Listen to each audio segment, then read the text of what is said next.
అందరికీ నమస్కారం అండి. ఈరోజైతే ఈ వీడియోలో నేను ఒక మంచి విషయాన్ని పిల్లల గురించి మీతో షేర్ చేసుకుందాం అనుకుంటున్నానండి.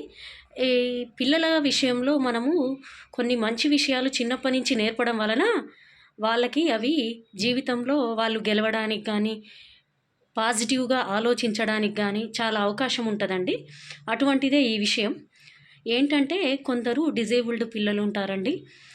హ్యాండిక్యాప్ పిల్లలుంటారు. కొంచెము మెంటల్‌గా కొంచెం ప్రాబ్లమ్‌గా ఉన్న పిల్లలు గూడా ఉంటారు గదా! మనం ఏం చేయాలంటే మన పిల్లల్ని వాళ్ళకు సపోర్ట్‌గా ఉండమని చెప్పాలి. అదెలా అంటే ఇప్పుడు స్కూల్లో ఉన్నారనుకోండి ఇద్దరు పిల్లలు. ఒకతను మంచిగా ఉంటాడు. ఒకతనికి ఐ ప్రాబ్లమ్ ఉండొచ్చు. ఐస్ ఏదైనా ప్రాబ్లము, హ్యాండిక్యాప్ లాగా ఉండొచ్చు, డిజేబుల్‌గా ఉండొచ్చు, కాళ్ళలో ఏదైనా ప్రాబ్లమ్ ఉండొచ్చు. అటువంటప్పుడు మనం ఏం చేయాలంటే పిల్లలకు కంపల్సరీ అటువంటి పిల్లలకు హెల్ప్ చేస్తూ అతనికి ఫ్రెండ్‌గా ఉండమని చెప్పాలి. దీనివలన ఏమవుతుందంటే పిల్లలో హెల్పింగ్ నేచర్ అనేది పెరుగుతుంది. అలాగే పాజిటివ్‌గా ఉండడం అలవాటవుతుందండి.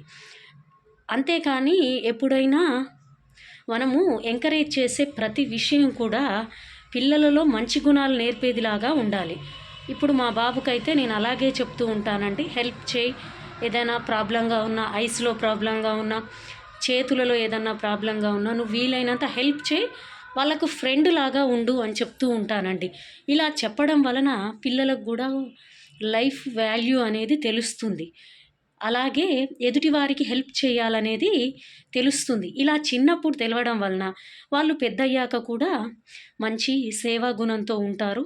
జాలిగా గుండెతో ఉంటారు. ఎలా అంటే వేరే పిల్లలకు హెల్ప్ చేయాలి, వేరే మనుషులకు హెల్ప్ చేయాలి అనేది వాళ్ళకైతే తెలుస్తుంది. అలాగే ఇంకో విషయం అండి, ఎప్పుడైనా సరే పిల్లలకి మనము వాళ్ళు ఎదుటి వ్యక్తిని అవమానించడము, కలర్ గానీ, లేకపోతే హైట్ తక్కువున్నారని గానీ, డిజేబుల్‌గా ఉన్నారని గానీ, పిల్లలు అలా అన్నప్పుడు వేరే వాళ్ళని వెటకారం జేయడము, వెక్కిరించడం ఇటువంటి పనులు జేస్తున్నప్పుడు మనం చూసి చూడనట్టు వదిలేయొద్దండి. కంపల్సరీ వాళ్ళకలా చెయ్యొద్దనే చెప్పాలి. ఇలా చేసినప్పుడే మంచి వ్యక్తులను మనము ఫ్యూచర్‌లో ఈ దేశానికి అందించగలము.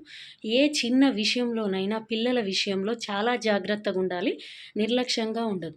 ఇక ఈ డిజేబుల్‌గా ఉన్న పిల్లలు గానీ, ఏదైనా లోపం ఉన్న పిల్లలకు హెల్ప్ చేయడం వలన ఆ పిల్లలకు మంచి ఫ్రెండ్స్ ఉంటారు సొసైటీలో. మా లోపాన్ని గుర్తించకుండా పక్కన పెట్టేసి మమ్మల్ని తమలో కలుపుకుంటారనే ఫీలింగ్ వస్తుంది. వాళ్ళలో కూడా సెల్ఫ్ కాన్ఫిడెన్స్ వస్తుంది. ఫ్రెండ్లీ నేచర్ వస్తుంది. మనం అటువంటి పిల్లల్ని ఎప్పుడూ దూరం పెట్టొద్దు అని మన పిల్లలకు చెప్తూ మన పిల్లల్ని అటువంటి పిల్లలతో ఫ్రెండ్లీగా ఉండేటట్టు చేయాలండి. ఇలా చేయడం వలన ఆ పిల్లలకి మంచి బంగారు భవిష్యత్తు ఉంటుంది. ఎలా అంటే ఆ పిల్లలు కూడా డిప్రెషన్‌కి లోనుగారు. వాళ్ళు ఖచ్చితంగా మంచి పిల్లలుగా ఎదుగుతారు సమాజంలో. అలాగే మన పిల్లలు కూడా మంచిగా ఎదుగుతారనమాట. అదే అండి. ఎప్పుడైనా ఫిజికల్ అపియరెన్స్‌కి ఇంపార్టెన్స్ ఇయ్యొద్దు అనేదే ఏ పిల్లలకైనా మనం నేర్పాలి. మానవత్వం ఉండాలి, మంచి మనసుండాలి. తర్వాతే ఫిజికల్ అపియరెన్స్ అనేది మన పిల్లలకి ఫిజికల్ అపియరెన్స్ అనే దానికి ఇంపార్టెన్స్ లేదు అని మన పిల్లలకి మనం చెప్పాలి. ఆచరణలో చూపాలండి. ఇదండి ఈరోజు వీడియో. పిల్లల గురించి మరిన్ని మంచి విషయాలు మిగతా వీడియోలలో మాట్లాడుకుందాం. మన ఛానల్ గనక మీకు నచ్చితే, మన వీడియోస్ నచ్చితే లైఫ్ ఆఫ్ శ్వేత వ్లాగ్స్ అనే ఛానల్ని లైక్ చేయండి, షేర్ చేయండి, సబ్స్క్రైబ్ చేయండి. అలాగే ఇలాంటి మంచి వీడియోని అనుకుంటే మీరు ఇది చాలా యూస్‌ఫుల్ పిల్లలకు అనుకుంటే మరింత మంది తల్లులకు ఈ వీడియోని షేర్ చేయండి. Thank you so much.